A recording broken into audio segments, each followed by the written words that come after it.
شروع کرتا ہوں اللہ تعالیٰ کے نام سے جو بڑا مہربان نہایت رحم والا ہے۔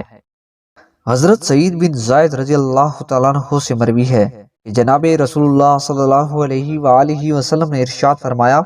جو شخص اپنے مال کی حفاظت کرتا ہوا مارا جائے وہ شہید ہے، اور جو شخص ایک بالشت بھر زمین پر ناجائز قبضہ کرتا ہے، قیامت کے دن زمین کا وہ حصہ ساتوں زمینوں سے اس کے گلے میں توق بنا کر ڈال دیا جائے گا۔ حضرت ابن عمر رضی اللہ تعالیٰ عنہ سے مروی ہے کہ نبی کریم صلی اللہ علیہ وآلہ وسلم نے ارشاد فرمایا، جب تم 3 آدمی ہو تو تیسرے کو چھوڑ کر 2 آدمی سرگوشی نہ کرنے لگا کرو۔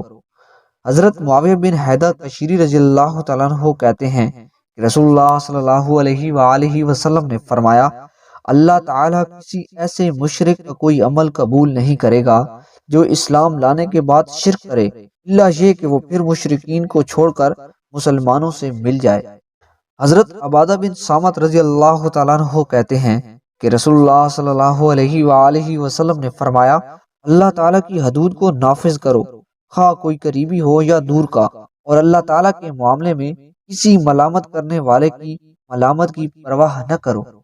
حضرت ابو ہریرہ رضی اللہ تعالیٰ عنہ کہتے ہیں کہ رسول اللہ صلی اللہ علیہ وآلہ وسلم نے فرمایا، اگر مجھے یہ ڈر نہ ہوتا کہ میں اپنی امت کو مشقت میں ڈال دوں گا تو میں انہیں ہر نماز کے وقت مسواک کا حکم دیتا۔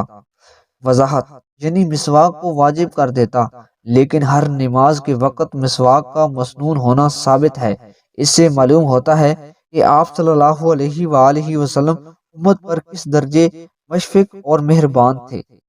حضرت حذیفہ رضی اللہ تعالیٰ عنہ کہتے ہیں کہ رسول اللہ صلی اللہ علیہ وآلہ وسلم جب رات میں تہجد کے لیے اٹھتے تو مسواک سے دانت و منہ صاف کرتے۔